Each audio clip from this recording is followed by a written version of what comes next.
Thank you. Is Mr. Connolly? There he is, Mr. Connolly. Thank you, Mr. Chairman. And let me take direct issue with the gentleman who just spoke.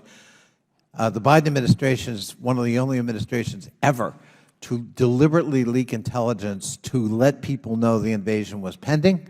And by the way, an invasion that initially the Ukrainians felt was not going to happen. It was the Biden administration that called out the fact that it was about to happen and leaked intelligence we had about Russia to ensure that Russia couldn't use pretexts that the Ukrainians, in fact, had provoked the invasion.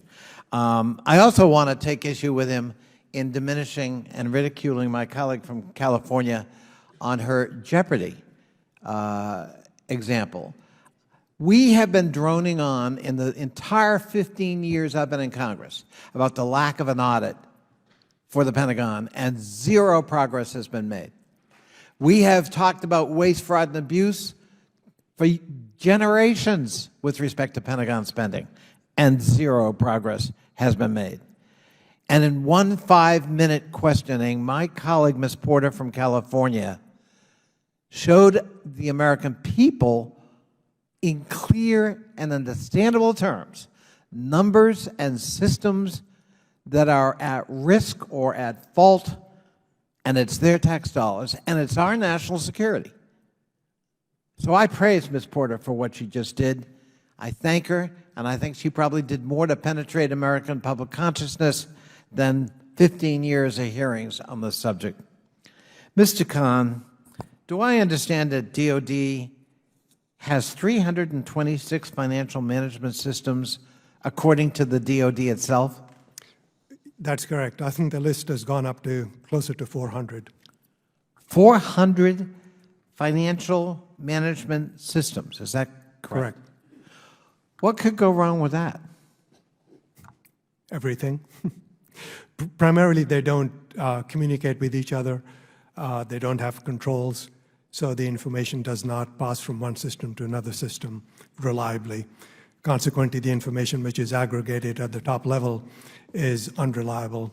You can't make decisions on that information. So how does the President, the Joint Chiefs of Staff, or the Secretary of Defense manage financially within the budget Congress gives them if they've got over 400 systems that talk to each other, that don't cooperate, and don't give a complete picture of what's happening at, say, a 30,000-foot level?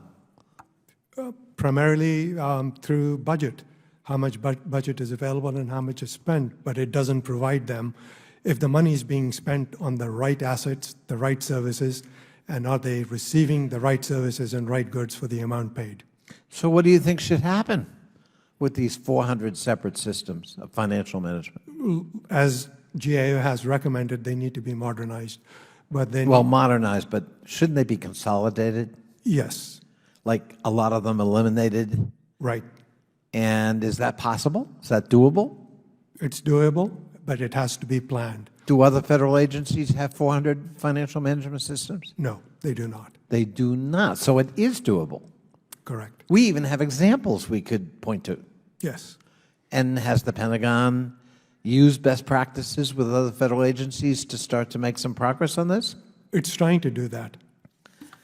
Legacy systems. One of my favorite topics on this committee has always been IT modernization because I believe it is fundamental to the enterprise, to the mission, and to the execution of the mission. Now, DOD has decommissioned, I understand, 18 legacy audit-related systems in fiscal year 2022. Is that correct? That sounds about right. How many more do we got to go? Hundreds more. Hundreds.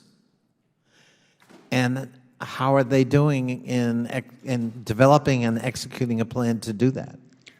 It's somewhat slow. They need to have better plans as to how they're going to go from where they are right now to what the target state is, where they need to get there. Are there cyber risks from outside malign actors with legacy systems? Yes, yes, there is. So this directly affects the security of our missions, of our intelligence, of our defense planning, on our new weapon systems development? It does. It does. So it's a pretty grave matter. Very much so. I think we're going to want to know a lot more about that as we proceed. My time is up, but I really thank you. Mr. Timmons.